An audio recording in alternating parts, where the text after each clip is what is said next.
you a little background, we were tasked with, well, there's an organization in Haiti called JESCIO that is kind of, along with Partners in Health, two of the mammoth NGOs, if you will, in the country. And it was our task to propose to their board of directors what should be done with a $5 million grant from the Haitian government, and how to reallocate their existing budget and work with this new money to provide comprehensive health care for Haitians in a way that leveraged JESCIO's unique strengths. So we identified the following 5 priorities before we began. The first and most important is to prevent the interruption of care for patients on HIV and TB medications in order to prevent the development of drug resistance. And also to keep the viral loads as low as possible in patients with HIV in order to keep opportunistic infections away and minimize their transmission potential. We also wanted to increase the availability of primary care services, enhance the operations of the existing camp that they're currently managing at the JESCIO site in Port-au-Prince that kind of spontaneously arose after the earthquake, to expand this model of care to surrounding unmanaged camps, and to ensure sustainability through partnership with other organizations and community members while we're doing this. We identified the following strategies for enacting these priorities. The first is to utilize widespread prevention, testing, and treatment. The second is to use syndromic management in light of the dilapidated infrastructure and scant resources in Haiti that have become the norm after the earthquake. We recognize that formal lab testing may not be available in the situation, and believe that syndromic management is the best way to respond to this. In the long term, we wanted to utilize existing social networks, train community health workers, and expand communication channels with the Haitian government, community leaders, and other NGOs in the country. We've outlined a budget after calculating what we believe our costs to be. There's a one-time cost per camp that's dominated by the cost of vaccinations for children, about $217,000, and the one-time cost works out to be about $250,000. So the monthly cost per camp, we identify the primary cost being medication, about $95,000 a month, about $42,000 a month for intensive nutritional supplementation, and chronic disease testing and lab supplies. So a yearly cost for managing the current camp at the JESCIO site, where people have already been vaccinated in the past few months, would cost about $2 million a year, and then the cost of managing any additional camps that we would choose to take on would be about $2.5 million a year. So if we continue managing the current camp and take on management of 3 additional camps, it would work out to be about $8.8 million a year, leaving $1.2 million left over for anything that should come up. We found this map of managed and unmanaged sites in Port-au-Prince, and this was as of a week before our case computation. So as of about a month ago. In red are the unmanaged camps, and in green are the camps that are currently being managed by some organization. You can see we pointed out our site, and about 2 miles down the road there are 9 unmanaged campsites. Our proposal is to take over 3 of those and expand the JESCIO model of care to them. Interventions in health are really important. There are already things that the organizations are doing in relief camps, but we would like to scale them up, particularly in the JESCIO camp. They serve a dual purpose because not only do they treat and ensure the continuity of care for HIV and TB patients, but they also improve the health of everyone else. So first, we'd like to address immunization. Measles would be our first priority because people are in close quarters. They're constantly in contact with one another, so we'd like to address that first.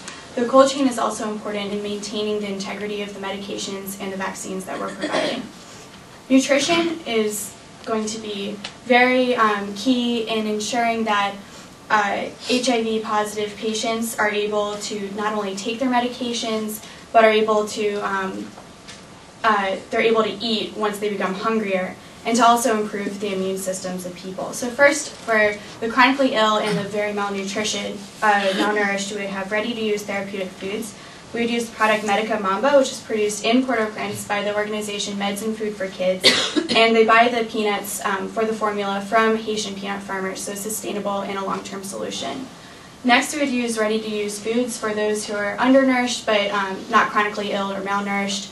We'd use micronutrients to fortify the foods that are already being given from the UN or the foods that they have themselves. Water sanitation and hygiene are going to be key with the upcoming rainy season.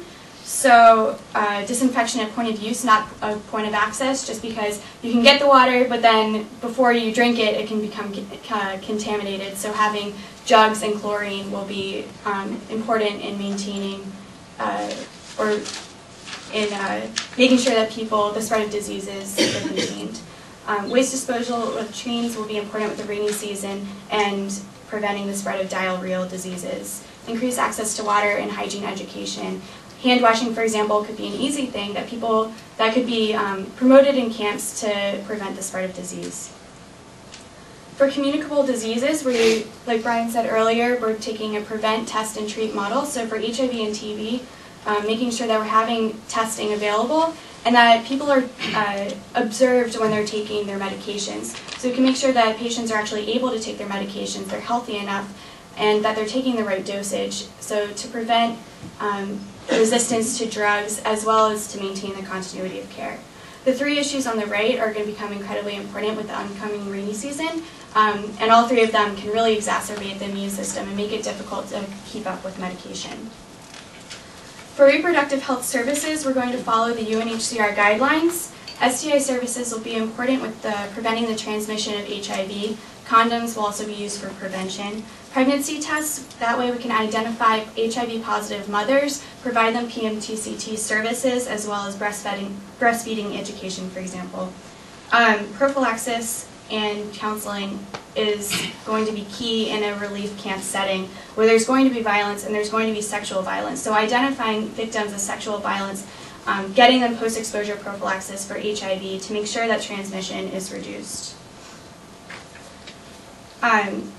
We set up a delegation of officers within the camp to make sure that there's a constant system and stream for managing the camp and to ensure that treatment and care is continuous and standard. For facilities, we'll have portable clinics. So when people relocate to more permanent locations, we can move the portable clinics to where the people are going to ensure that they can continue to get the care they need and that their condition is being monitored. For storage and distribution, again, the cold chain is going to be key in getting people their treatments and vaccinations, and security to prevent violence and rape. I'm now going to discuss the long-term care. Our long-term main objective is the continuity of care. We are going to achieve this goal through the utilization of existing social networks. We have identified the church structure as the strongest network within Haiti. Haitians are very religious. 80% of the country identifies as Catholic, which accounts for 10.5 million people. I think it's interesting to note that when the earthquake occurred, the Haitians ran out onto the street saying, "Praise God, praise God." We also want to work in collaboration with other organizations such as Caritas, which is an extension of the Catholic Relief Services. We really think it's important to build communication not only among other NGOs, but also with the government and other local social networks. We also want to build our capacity to provide healthcare through the integration of already existing health workers. We also want to train new community health workers as well. And we also want to establish a referral system. For example, if one local clinic is unable to provide the care that is needed to a patient, we can then refer the other patient to another local clinic in which they can receive adequate care. We also want to engage in disease surveillance. We want to keep records of vaccinations and disease outbreaks. This can then be given to the Ministry of Health and then can be used for future research. And overall, we just want to ensure the continuity of treatment after 6 months to prevent other disease outbreaks. Again, we have identified congregations as a social network. I want to emphasize that when we talk about church and talk about congregations, I'm not trying to allude to necessarily a specific church as a physical structure, but rather as a social community. We also think it's going to be very important to provide some sort of grief counseling. We predict that a sizable number of Haitians are going to have PTSD or some form of depression. It's also important to consider the cultural attitudes about mental health. Mental health is extremely stigmatized within this culture. Haitians are not going to necessarily come out and say, I'm feeling sad, I'm feeling depressed. Instead, physicians and professional mental health illness workers are going to have to be very proactive in their approach. Haitians are more likely to express their emotions and feelings in terms of physical symptoms such as I have a stomach ache or my head hurts. We also want to engage in health education. We have identified the church leaders as a form of authority within the community. So I think it could be important on a Sunday morning or any other time of gathering for the church leader to speak on issues regarding public health. We also think it's really important to use culturally relevant methods. Methods such as storytelling, parables, or even song. And we also want to identify emergency meeting points in case there ever is another earthquake, so that way those within the community know different areas in which they can gather afterwards.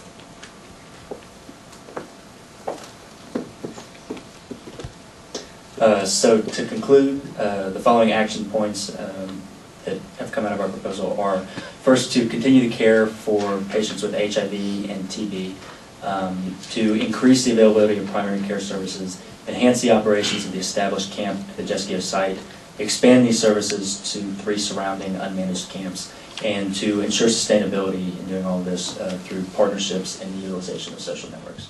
Thank you.